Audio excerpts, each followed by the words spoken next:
I have to first actually tell them how wonderful they all are looking in their dresses.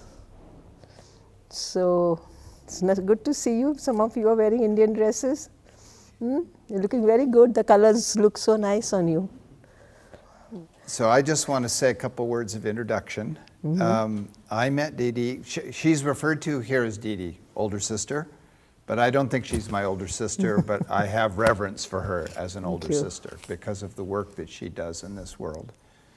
And I explained to you that she gave up a life of relative ease, if you can say being a doctor is ever easy, but she left the life of being in Delhi in a very promising practice to come here and serve the village people here, and especially serve women and children in this area. But her work extends to so many things. One of the things we aren't able to do this time because of our timing is go out to the villages and meet some of the women's collectives, but the women's collectives that have been created are changing this area.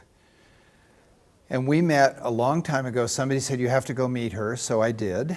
And then we flew back to Delhi together, and she has served Chinmayananda and his projects for many, many years, since 1985. Yes, that's right, you got it. The work that's been done here is work that is just done day by day, bit by bit, piece by piece, solving this problem, that problem, creating this opportunity, that opportunity.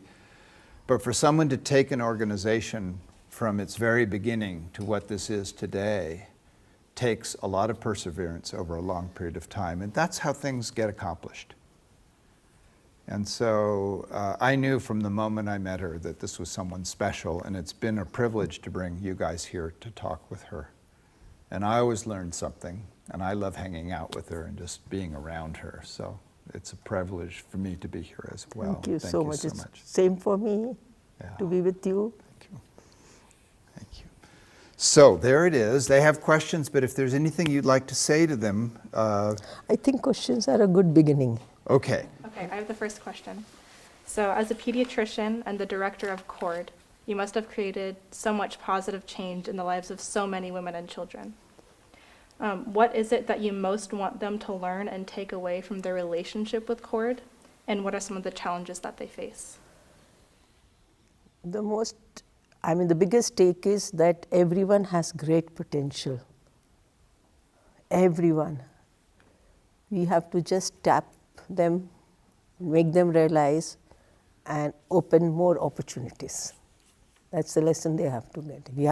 That we can do something. Each one has to know, I can do something.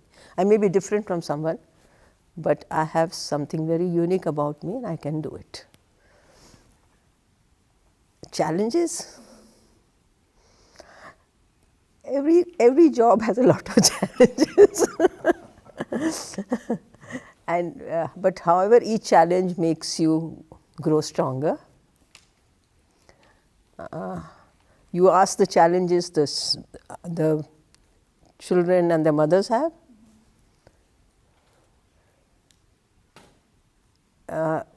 They're pretty different from each other. That's why it's very important to listen to people.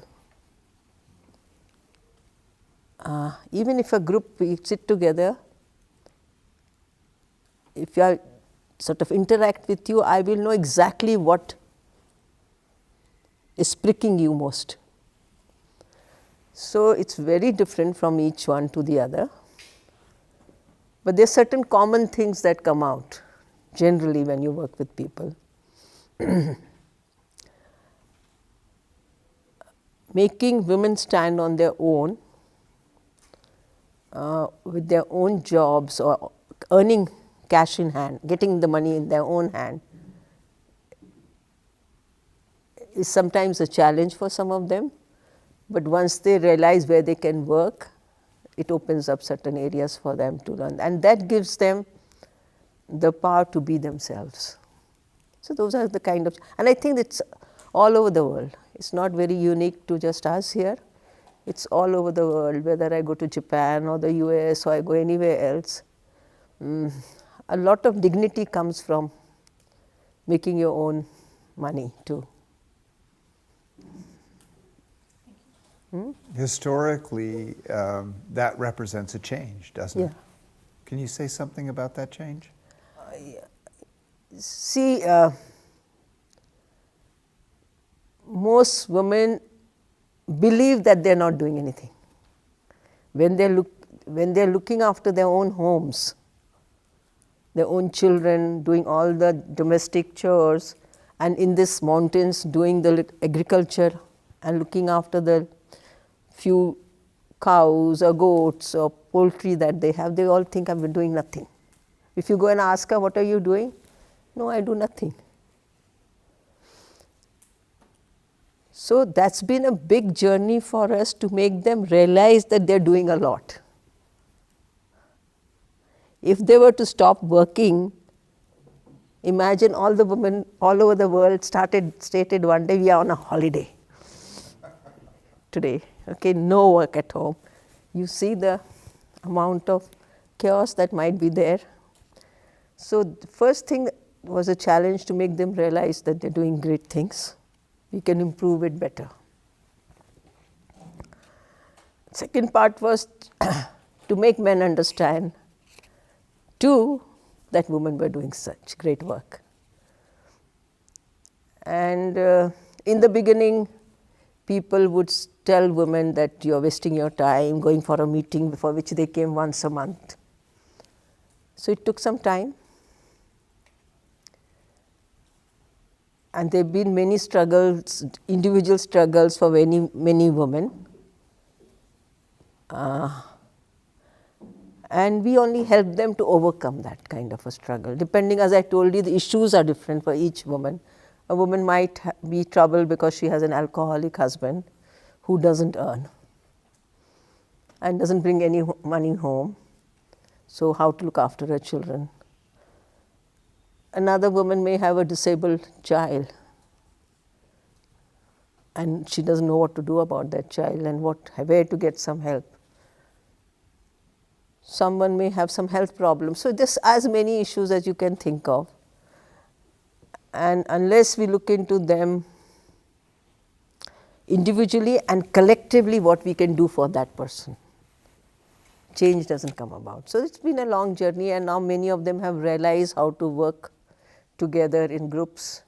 So those groups are known as women's group. We call them Mahila Mandals, and they have once a month meeting where they think of everything under the sun, whether it is a social issue, economic issue, political issue, issues of society, anything. Natural resource management, even that. What to think about the young, the youth, the children, some of them getting into drugs, alcohol, everything they talk about. So how to participate in local self-governance. So it's been a long journey, but bit by bit, it's not like a straight graph growth, it's a spiral growth. And they reach somewhere. Hi. Over the course of your career, what changes have you seen in the status of women, either positive or negative? And what do you think should be the primary focus for the next generation of humanitarians in India? See, both men and women have their own values. So they don't have to be the same. But we have to recognize the value of each one. Women have an inherent capacity to nurture. So all of us should acknowledge that, be grateful to them for that nurturing capacity of women. Another capacity that women have is to sacrifice. You will find your mothers sacrifice their sleeps for you when you were born, to look after you, to make sure, and she did it with love because she cared so much for you. So it was not a kind of real sacrifice for her, because she had joy in doing that. And women are actually psychologically stronger than men. Although men appear to be more strong. I think it comes from the value of being able to be patient, tolerant, things like that. So I'm not like a women activist. Okay, you have to do this for women and that. I'm for the equality and the opportunities and everything else. But diversity is beautiful.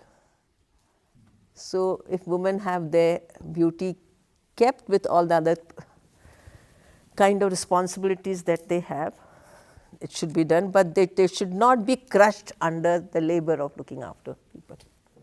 It should not be made compulsory for them that you have to do this, you know, and to be bowed down, but to be acknowledged and recognized and respected and revered for all that they do. That is the attitude that we should develop towards women and allow them to be free in many ways to make decisions. Okay. So that's the kind of women empowerment I think of, that women own things, they have their ownership growing, but how does one take more ownership of anything is when you are the decision maker, when you put some money, effort for something. So with ownership, you start seeing women blossoming in many, many ways. So that is the way I would like women empowerment to come through, and for humanity to go much beyond where we are stuck. We are too much stuck only in objective sciences. It's all right, objective science is required for the comfort of everyone. But as much as we focus on the world outside, all human beings must be encouraged to look within, to know themselves much better than they know. That's not on basis of just morality. Morality is required for the mind to be quiet, but really explore that what we really are. We are very restricted with our own identity, with the body, mind and intellect alone. We have some greater potential, each human beings have that, and that is the kind of relationship we should have with each other. Then there won't be any kind of exploitation, and there's so much exploitation in the world, so much violence in the world that one sees, how much we have destroyed the globe. So those are many issues that we need to face, and we have to really really enjoy giving. We haven't understood that giving is the greatest joy. That's why we make the mistakes we make. Okay, that's what human beings have to really understand their potential. Hi. How do you get a community to accept new ideas that bring cultural changes? Imogen, see, every community has many good traditional values, so promote them. It also has many ills that creep in through the years, discuss it. And it has many harmless practices that people practice, allow them to go on.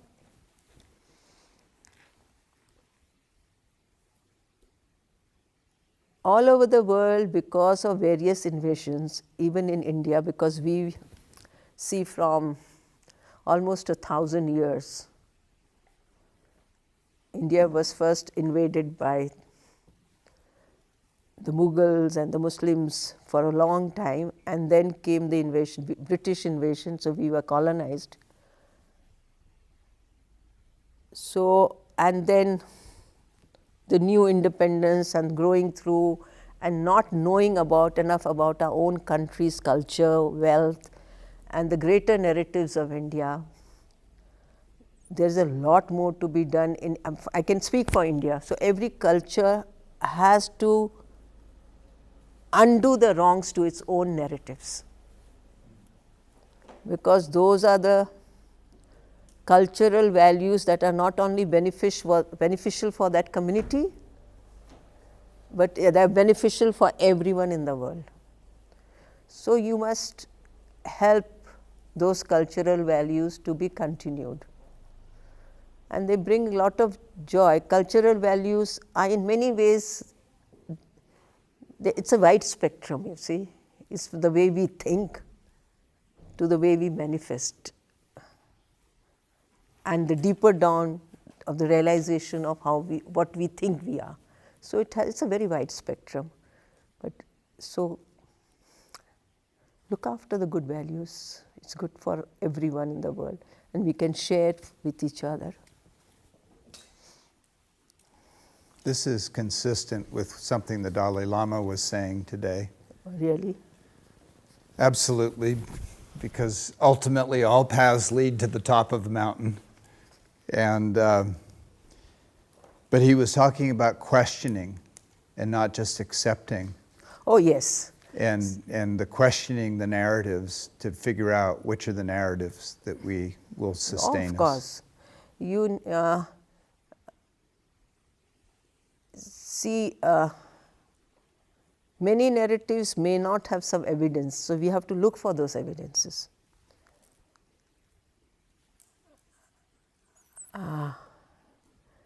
And some narratives, if they don't have it, leave it open for further exploration. And really do good research on many of them before we. It's just not about narratives, it's about life. The human beings are the only people, only species that can think. So questioning is important, but questioning not from my egoistic point of view, but questioning to find the truth. I'm questioning because I'm trying to reach the truth. That's why I'm questioning. That's important. Hi. So, have you ever come across a situation or problem within the communities that you have served that you could not change? And if so, how did you respond to that challenge? I'm no one to change, okay?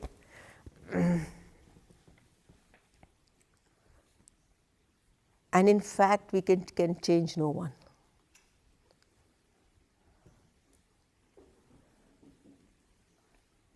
But we can all lead people through active listening.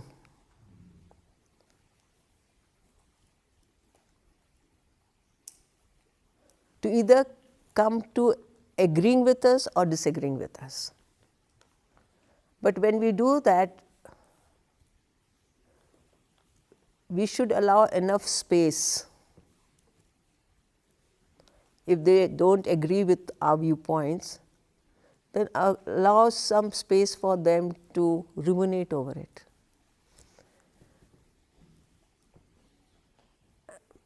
Because if you and I are speaking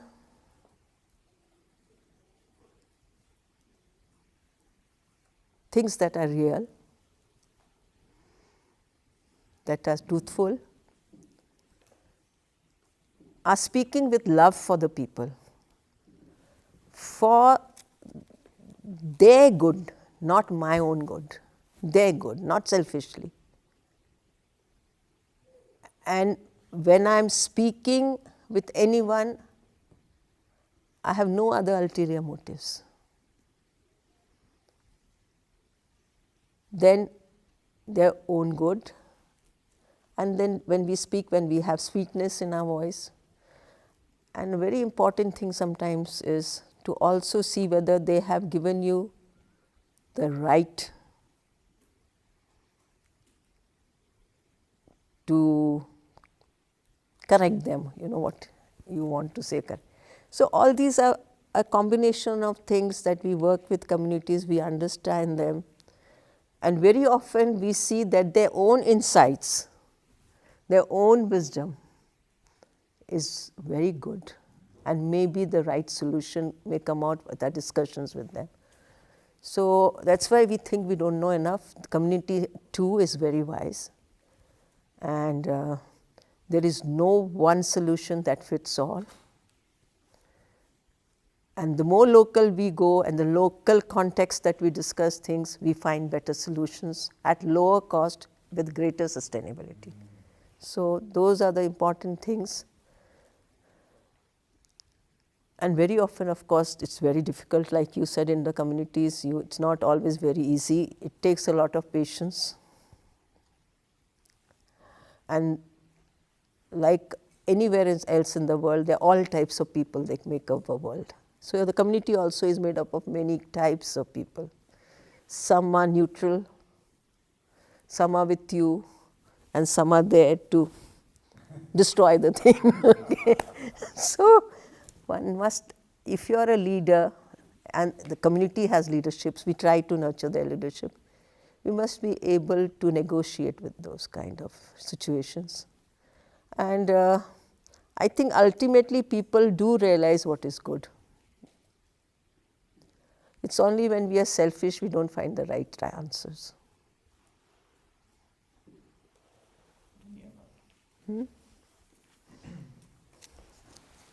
So, in an article or an interview with the UN, you said, as soon as you can provide an opportunity, especially to people who are poor and disabled, I've seen that they can do amazing things. We just have to be creative enough to understand what would suit them. So I'm curious, how do we become aware of what would suit people and see their potential? There are many ways. The easiest way is to be meeting them at their own site, where they live. That's the best way to understand the whole situation around. Like you all were told about India before you came here. You heard a lot, you could imagine many things. But it's only when you came to India you know what it is about. Okay? So similarly, when you are trying to help the poor and the disadvantaged, it's very important to be in their shoes.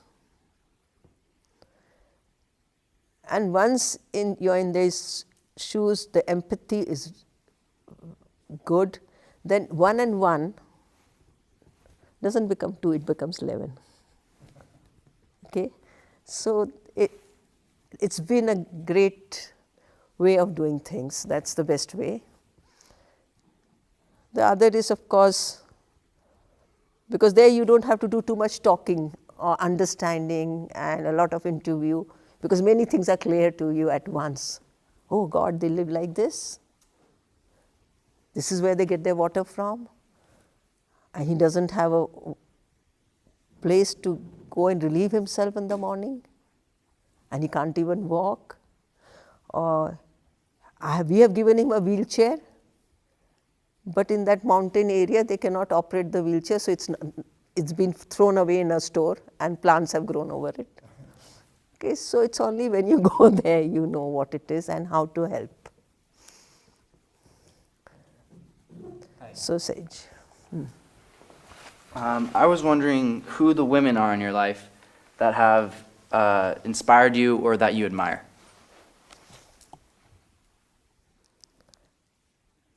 When you're little, your immediate surrounding, your mothers, your sisters, your friends around. As you grow, few teachers. As you grow older, as for me, like when I was in a hospital, working in a hospital, my professors and doctors who worked very hard, day and night, because we worked in huge hospital that served the very poor. So you saw what tenacity they worked. And there have been so many women, even in India and abroad, that influence your way of thinking. But I wouldn't say it's just women, it's men also.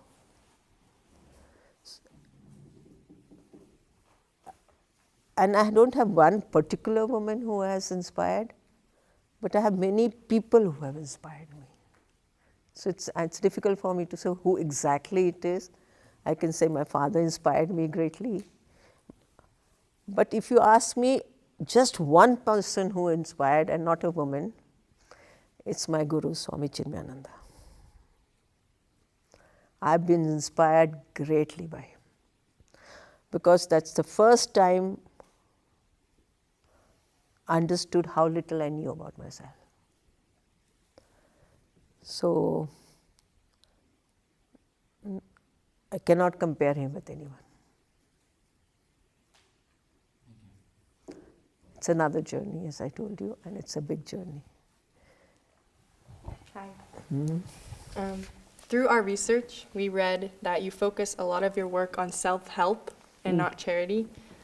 So I was wondering, what does self-help mean to you, and how do you accomplish it? Oh, Mara. Yes. I would like to ask you, what does self-help mean to you? Well, I think self-help is just really taking care of yourself and being in tune with your emotions and your body, and not being afraid to just stick to what you believe is best for you. Yeah. Yeah. So that's one part of it, to be confident about you, to have a good self-image about you, and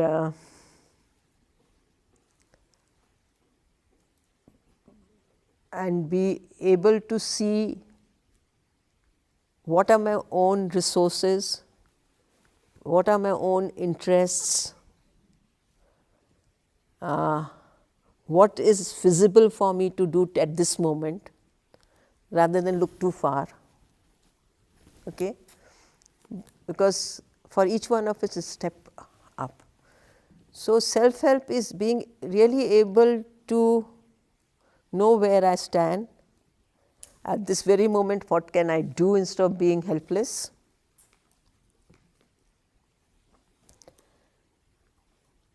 And take a few steps, so that every time you take a few steps, you are encouraged within yourself that I can do it. But it doesn't happen so easily for people who have had very difficult lives and very disadvantaged lives. So our role is to be able to facilitate that process. Sometimes it may require some interventions from us.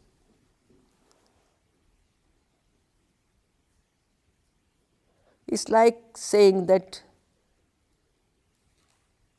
you can give a man a fish to eat when he's very hungry, but not all the time. But you must teach him how to fish, so that he can do it himself or herself. So that's the kind of facilitations we do. We demand that you also take steps, so that we can take some steps with you.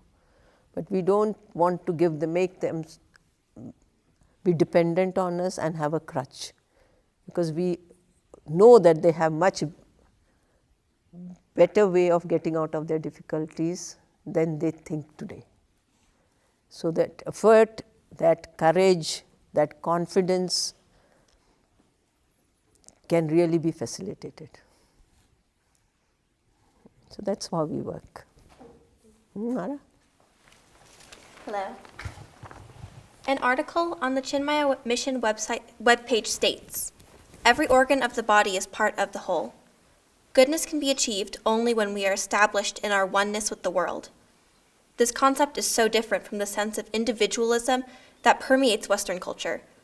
Can you speak to what this kind of universal connection means to you?" It's a very deep question. I'll try to be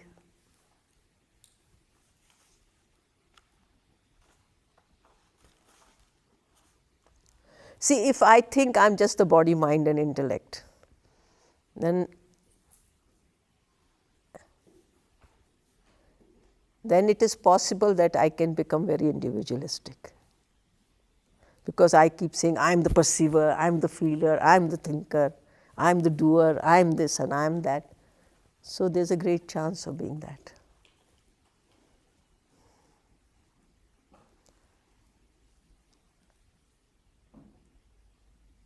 As we start expanding ourselves beyond ourselves, it begins with the family.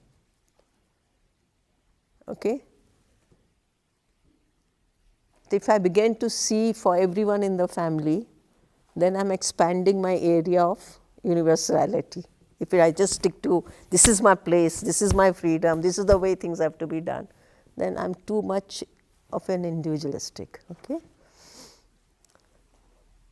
So if I work for my family, I grow a little more, expand a little more. I start working for a group of people like you, though you are like a team together, you grow further. Then you grow for your own community, your own village.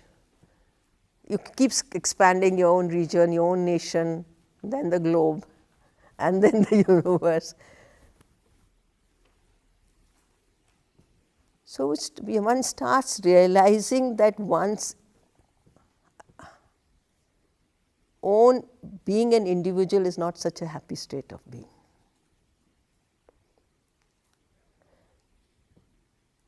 Being universal comes from the realization that I'm happier being universal than being an individual. Once I know that, because all of us are here in this world to be happy, once I know that it makes me much more happier to do and share things, then you start doing it more and more. Okay, so that's how you become more and more universal. The other thing that happens to us is the higher the goal that you want to reach, for reaching out to people universally. Sometimes, like even the family, if I start from family too, and then again expand myself, the greater the energy and strength you get to face challenges. And if my goal is the Lord Himself, or self-realization or truth itself, then obstructions may come and go. You go beyond yourself. So you have, not because of anything else that you are a greater person or you're some very great person, it's just this realization that the ego is an illusion.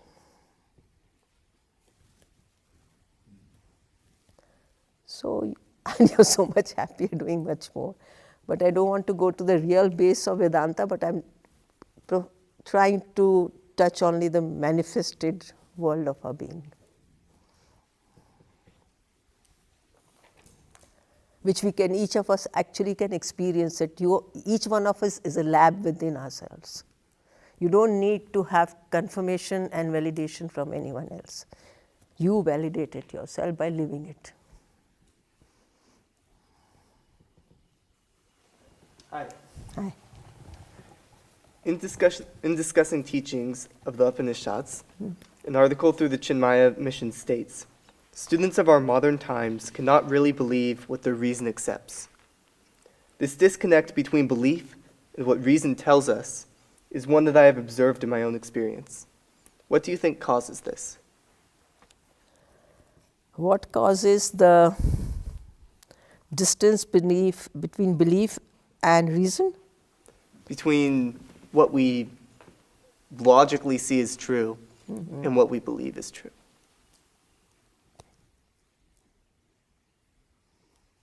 Thinking has its own value, okay?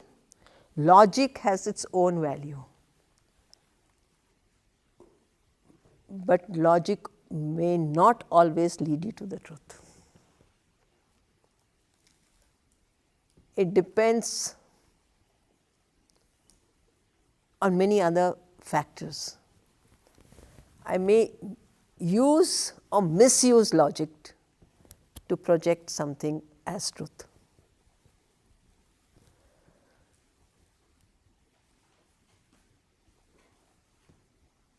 So there is that risk there. But let us now drop that.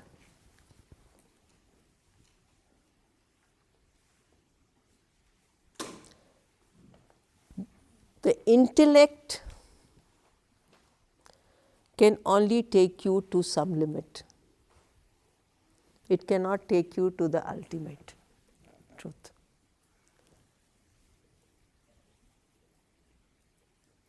But the intellect, based on its own knowledge and certain experiences, can think of a higher thing. That's how discoveries are made. That's how Newton said, I got it. Okay? Otherwise, we would have never known the Archimedes principle. So when you follow a discipline very much sincerely, then that discipline leads you to the answer. And that time you don't say, I discovered. It came to me. You don't say, I discovered, but you say, it came to me. It has a great meaning. The faith that I had was the belief that led me to go beyond the logic to find it. And it comes to me. It opens up its own treasures to me. In any field, you look at any field, when we were practicing in the hospital and we were pediatricians working with patients, sometimes we would say to each other that my clinical acumen says this is it. But if they asked, explain it too much logically, I would say, no, I can't really fit in, but the whole picture appears to me it is this. And then suppose the person passed away and there was a autopsy done, you may turn out to be right.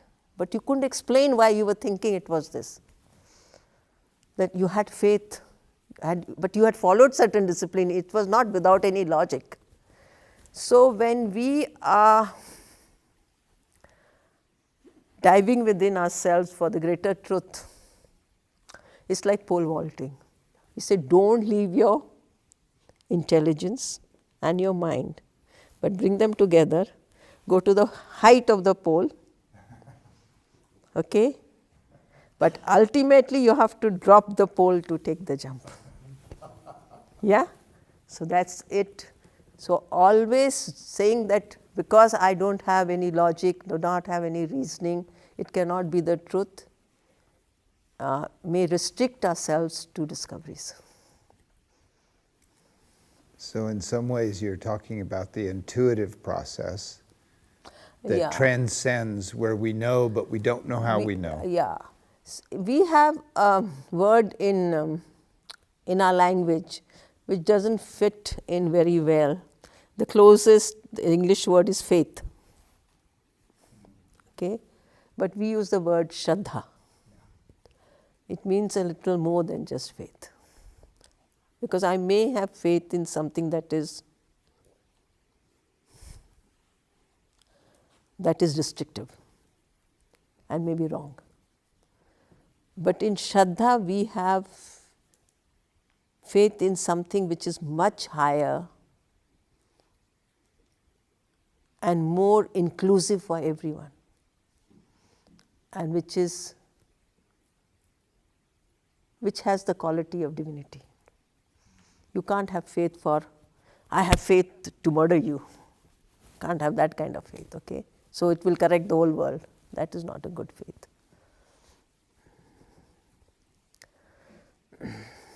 John, now. Selfless service is a mutually beneficial act. The giver grows spiritually, and the receiver is blessed with the power of transformation. Understanding this, why is it that there is not more selfless service in the world? What obstacles, either internal or external, stand in the way of selfless service?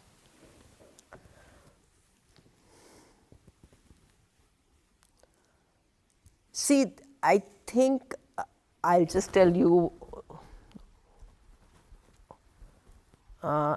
that you may begin with selfless service without actually realizing the joy of it. You just do it because people tell you that to do selfless service is good for you. Okay? But soon enough, when you're sincere with your service, you start realizing the fact that you are the greatest beneficiary of the whole thing, that you are getting the most out of it.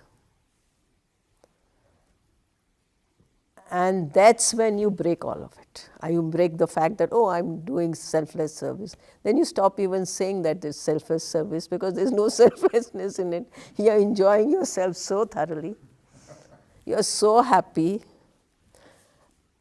People give you so much, and then you start realizing the cosmos begins to answer.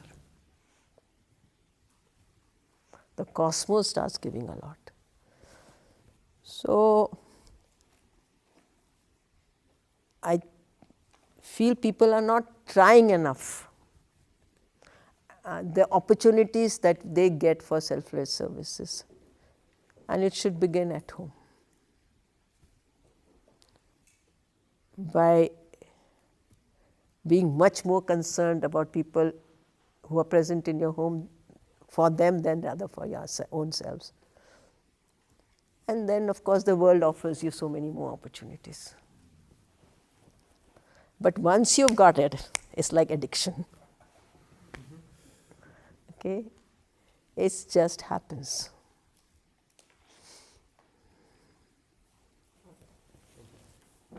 John? So in Western society, we are often taught that it is our discontent that drives us to make positive changes, like the ones you've made in your work. Yet you stress the importance of finding inner peace. How do we find the motivation to accomplish our goals while maintaining a sense of inner peace?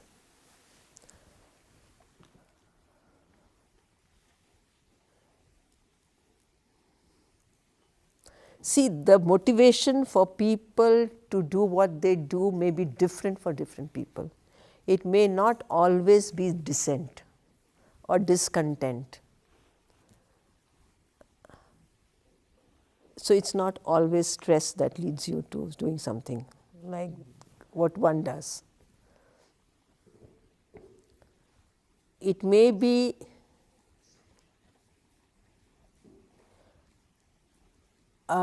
understanding that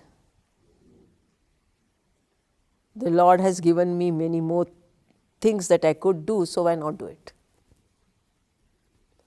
It may not always be dissent. Okay? Because each one of us are at different levels of our own evolution. Different levels of our own evolution. And you asked another question, that how to be peaceful? What was the question? Let me get it right. How to be motivated, how to maintain your motivation and inner peace at the same time. Motivation for doing something and maintaining the peace within yourself, you mean that? Yes. Does motivation make some people unhappy? I'm trying to understand the question, please.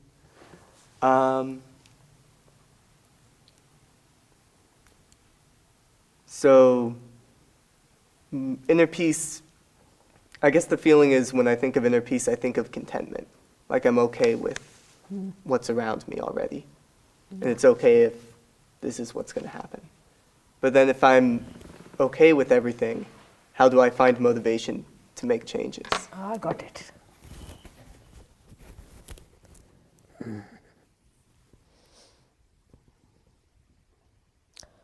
Okay.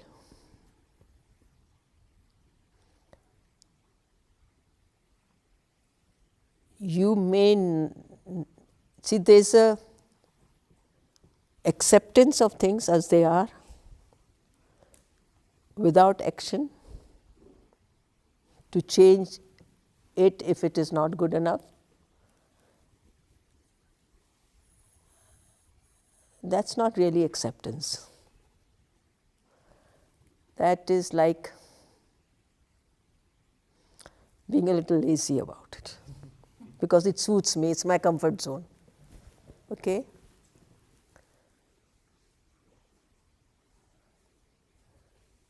But when or you see a situation for which you need to do something,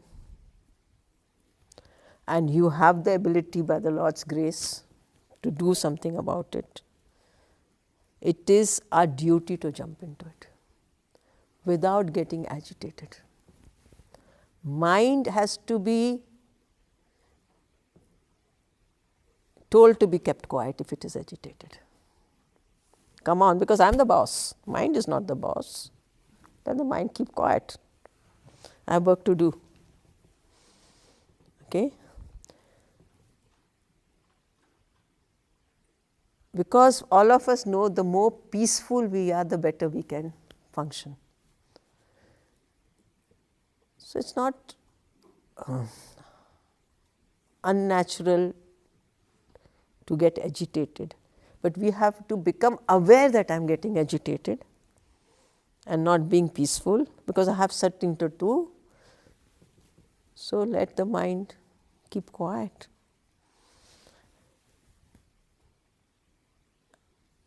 And still, if the mind doesn't keep quiet and is still very agitated, take some time out. Breathe deeply.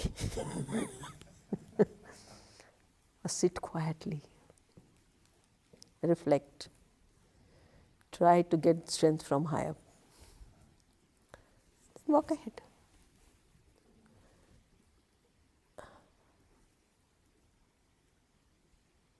Peace is our real being. We have not understood it. We are covered with too many things. So the more we try to be what we really are,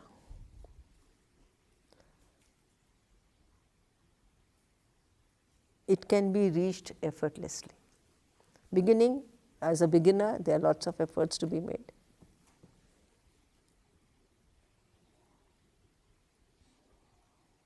But once we know certain techniques to apply, we start applying it.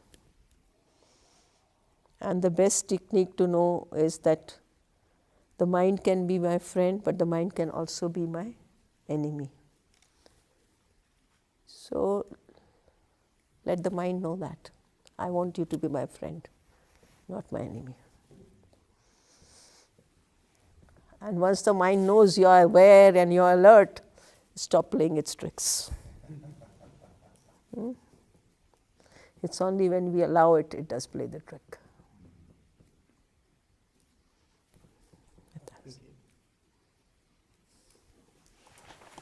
So I wanted to know what working with impoverished villagers has taught you about human nature. I'm very grateful to them. They have taught me many, many things. One is their patience, especially women, their tolerance, their fortitude in all difficult situations, and still being able to be happy and merry in times when it is required with very little. Sometimes you find the people who are very rich who find it very difficult to give.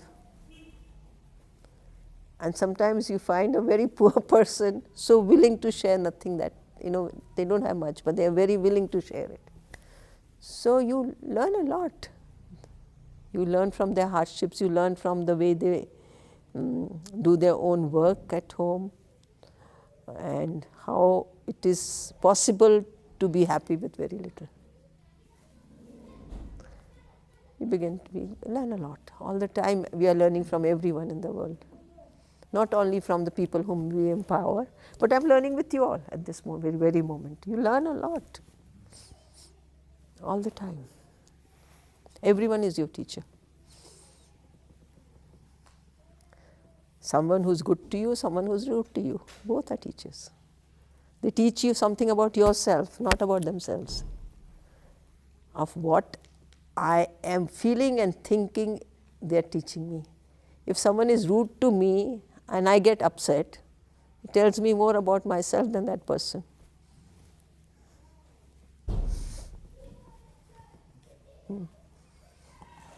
How do you think we can take the principles behind self-help organizations and apply them to other institutions such as businesses or governments? So you're saying take the principles Of by self, which self-help organizations operate, could those principles be transferred into government and businesses? yeah.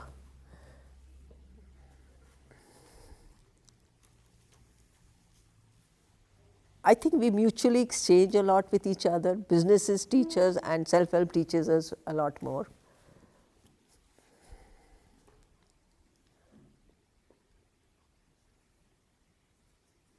Self-help is also about being self-reliant. Okay? So being less dependent on someone else to do something. So there are many situations in government and businesses when we make excuses that this cannot be done because of this. Self-help is about finding solutions, not only finding problems. And it is applicable everywhere. There is no place where there are no problems. But if I am working with the principle of self-help, that means I have confidence about it, I start looking into ways in which it could be resolved, I do it for myself, then I have practiced enough to be able to help others to find their self-help areas of working. And self-help is very good in a group too. Not only for, say, microcredit that we hear about self-help groups, but there are groups of Alcoholic Anonymous that helps each other. There are people like you, students together, sitting together. He likes maths and she doesn't like it. She can't get it. So he decides, okay, John says to Lillian, it's fine. It's also about helping each other. I'll make maths so easy for you to start loving it the way I love it. Okay? And that's it. And Lillian has certain other thing that it is her own talent and she can teach. So self-help is not only about my help to myself, it's also about helping each other. Because most of the time it also operates within groups. So when you said about businesses, businesses are teams and groups and management teams and everyone else. It's about helping oneself and helping each other to find their solutions. And we do much better when we work, because some of us have certain things that complement the other. We are always complementing each other. We may not be good in everything, but when we complement each other, it's very helpful. That's why we call them self-help groups. Who is not the self, right? Yeah, who's not selfish. So I'm curious, you've heard a lot of very important ideas. And one of the reasons I like to come and sit with Dee Dee is because she reminds me of what's important. So I'm curious about what you've heard that struck you as important so far. Go ahead. I really liked what you said about leading people through active listening, because through my own personal experience, I think some of the best leaders and teachers that I've ever had have all had that in common, that they tend to listen to their students, and by doing that, they can really help their students or whoever they're leading have a really great experience. So I really liked what you said about Yeah, because in active listening, the two of us together find a solution which we didn't know before we started. I love everything you said. But I especially, I was struck by pretty much everything you said about what self-help means to you and what it means to communities. I love that you pointed out that an individual's mind can be their own friend or their own enemy. And I think that's really, that's something a lot of people can work on, is just, including myself, is just wanting to be friends with my own mind. Yes. So I love that. That's very nice image, Can you say something about why that has meaning for you? I think as a young person, I am struggling. A lot of us are struggling to, figure out what we want to do, who we want to become. I very often think about who I want to become, and oftentimes when you think that way, you can develop doubt. And doubt is something that can hover over the mind for a long time, and that would make an enemy of your mind. And doubt is something I want to get rid of, for sure, and be my friend to my mind.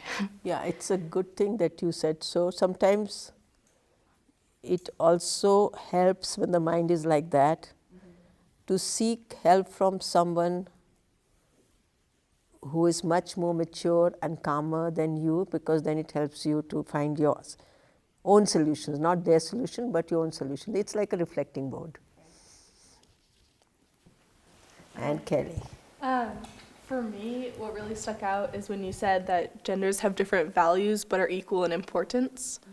I thought that was really cool, just because I feel like today often people are trying to lump both genders in the same category, and almost treating them like they're the same and they need to have the same importance, but I do feel like they're very different, and we need to recognize different values that come out of each one so we can all come together, and so I really like that. Actually, they're very complementary. Yeah.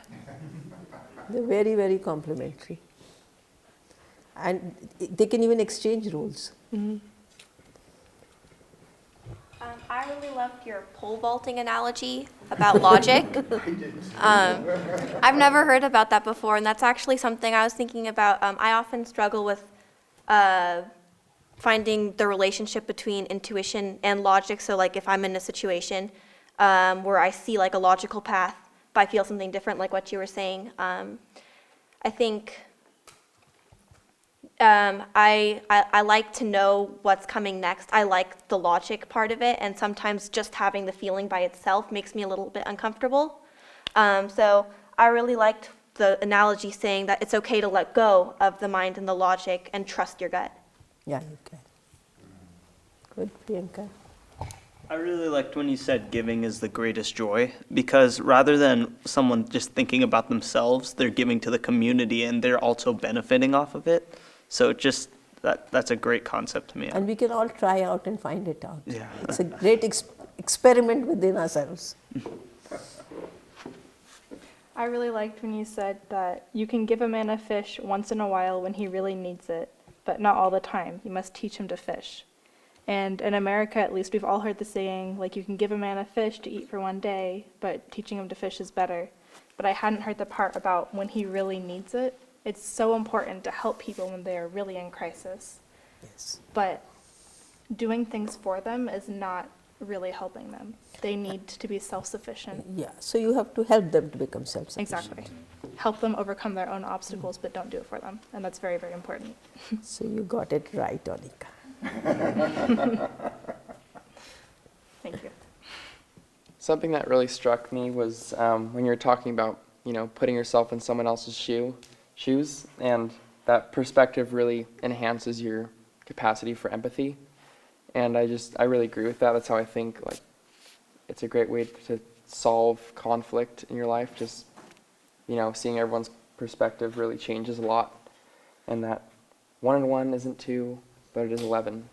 That really struck with me. I don't know why. Yeah, I love that. Thank you. Thank you, Sage.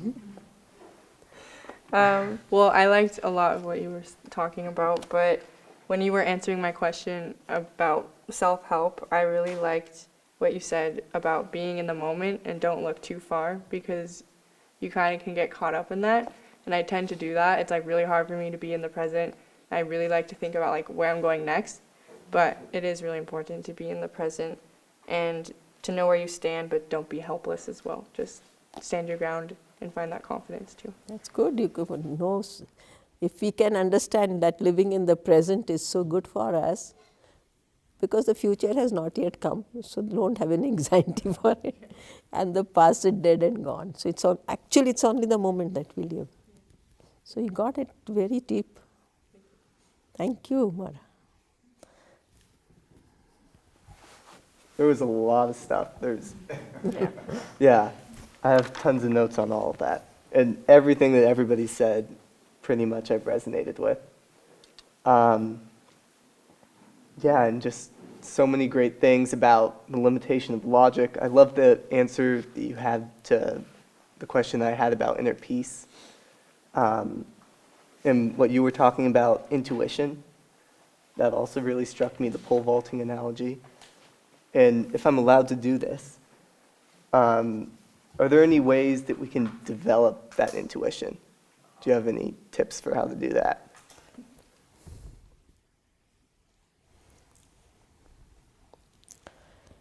Intuition is actually a higher knowledge that lights all knowledge.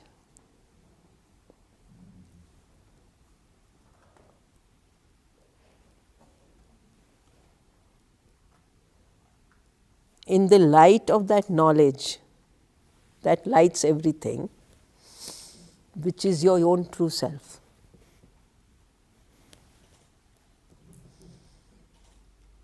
Which we also call the absolute truth or the Lord himself. We call different things.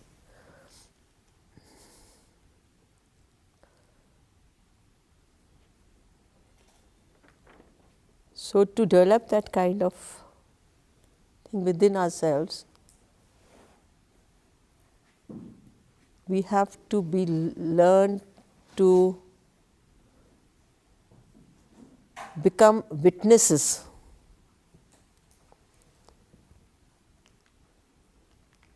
of our own thoughts and emotions.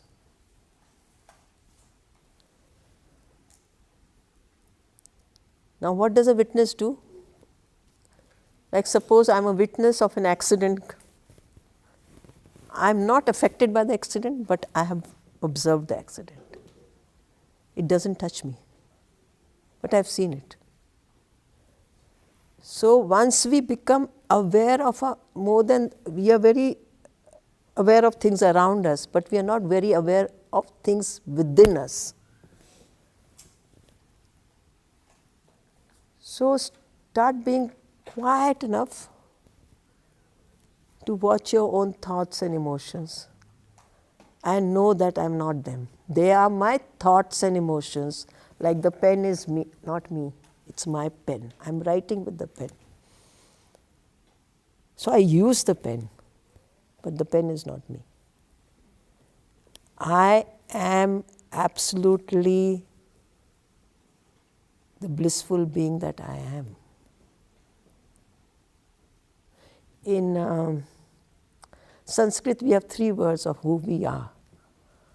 It's called Sat Chit Anand. I am existence, knowledge, blissfulness. So once we start diving within that aspect of that dimension of ourselves, and become more witness to what is happening outside me in my thoughts and my emotions. Sometimes happy, sometimes sad, sometimes jealous, sometimes angry. Sometimes thinking this is right because the intellect makes a decision, this is right, this is wrong. Just be quiet, keep a distance like a witness. Let it settle. And that settling is actually recognizing the peacefulness, peace within you that you already are, which Jesus said, the peace that passeth all understanding. That's what we are. Thank you. You're already peace. Only we have to realize it. So, thank you for that. I really liked what you said. For me, I really resonated with what you were saying about how everything begins with the family. And I like that a lot because my family owns a business in my town. And through connecting with my family and the business, I've met so many more people than I would never have met. And I'm so grateful for that. And going deeper into that has allowed me to gain more knowledge about what's going on around me. And it's connected to me a lot of people. So I think it's really valuable to understand that and to be gracious to my family. Yes. And so thank you for, Thank you, John. yeah, thank you. Yes, Lillian. I liked when you said to ask yourself, what can I do instead of being helpless? I think a lot of times we just resort to helplessness and we just put our hands up and we give up. And you say there's nothing I can do, but I think there's, from what you said, there's so much more we can do, like so much more than just being helpless. And I think that's important. Thank you, Lillian. And Lillian, what do you think holds you back? Because obviously that was important to you. Do you think about what holds you back? I don't know. My mom always tells me not to be the victim, I think, and a lot of times, like, that kind of is the same thing. Just not just, like, holding back and just saying there's nothing else I can do. So being you're a little bit risk adverse, right? Yeah. Taking the risk. Yeah, so the question then might be, what is the cost of making a mistake in your mind? Could be. Yeah. Kind of what Rinchen Condon was talking about yesterday. About like when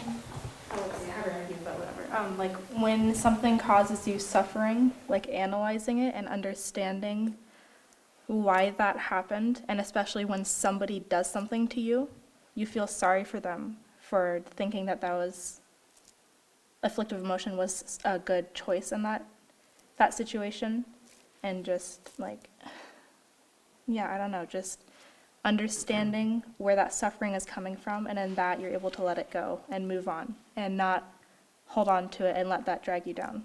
I think that that's really important. Because if that's what other person is not you, has a problem, so we should not be affected by someone else's. We should be compassionate towards them. That's what she was saying, yeah. And a couple of observations. One is that what I notice is happening in this circle with you is that what strikes them as important, that touches them, is when you give language to what they already know inside. Yes. And it touches them. You said it very well. And it validates their own intuition. So that's one observation. The second observation I have about intuition is that school tends to kill intuition because there are right answers and there are wrong answers and there are consequences for wrong answers. If the teacher could try to understand how the student makes sense to themselves, they might learn something from the student. Yes. What I notice about intuitives is that they often don't know why they think what they think or how they got there. So the intuitive knows, but they're not sure that they know. The quick processors use reasoning and they can give their reasons. So the quick processors tend to speak. The intuitives tend to be silent. They don't practice bringing their ideas into language. And so sometimes people don't think they're smart. Because the ability to speak takes practice. Yes. And so I loved hearing you say that the intuition is the highest intelligence. Yes. And often that is a greater power speaking through you, that is when you let go of the pole and you go over the bar. Yes. Because I think we need to honor intuition in the young. Yes. You very rightly said that we teachers don't kill the creativity into children. Like A is only for apple, it can be for anything else. A can be for anything else. So it's been very good meeting you all. You all encourage me, you invoke in me the answers that you receive. I don't know what I'm going to say to you. So all the answers, like he said, the intuition within you, you invoked it in me. So I gave you some answers. So the credit goes to all of you. So I want to ask you a question before we end. Yes. Because the thing that is always remarkable to me is where your answers come from. Because I think they don't come from some logical construct, but they do get evoked. Can you say something about your practice that helps you have the depth and the confidence to speak to us in this way? Anything that upsets me or is likely to upset me or is challenging me in many ways, it's out of my comfort zone, as you would say.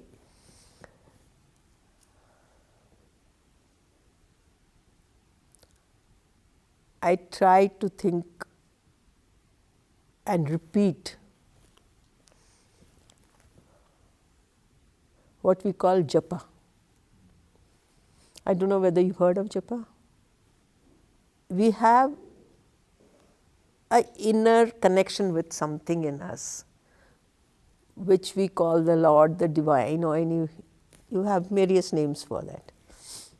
So for you it could be Lord Jesus, okay?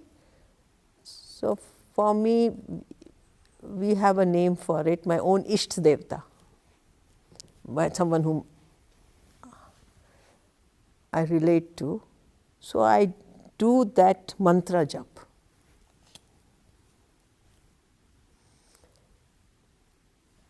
And then all the other things in the mind that are erupting and disturbing settle down. Because that itself reminds me of my own strength, the divinity, everything else. So it settles down. So I'm more equipped to then face the situation because, like you said, peace. Unless we are peaceful within, we can't do much outside. Especially the greater the challenge, the greater the peace is required within me to do the right actions. So that's how we practice to get out of our situation, but nothing like meditation. This I said is in between the situation, but the kind of energy that we get in meditation is very deep. I think every child should be taught how to meditate. Not only adults or when we grow old. And I'll just give you a little incident to make you know why I say it. When I had been here for some time, I had gone home into Delhi. And that time my niece was, she's now a little older than you maybe. She's much older than you now, of course. She's already working. So I had gone and had a bath, nice good bath. I washed my hair and everything else, and I came out. And my niece said to me, she was 2.5, 3, "Auntie, you had a bath with soap and water?" I said, "Yeah, I showered well, I had nice shampoo and everything else." She said, "But did you have a mind bath? You had only a body bath, but did you have a mind bath?" I said to her, "What is a mind bath?"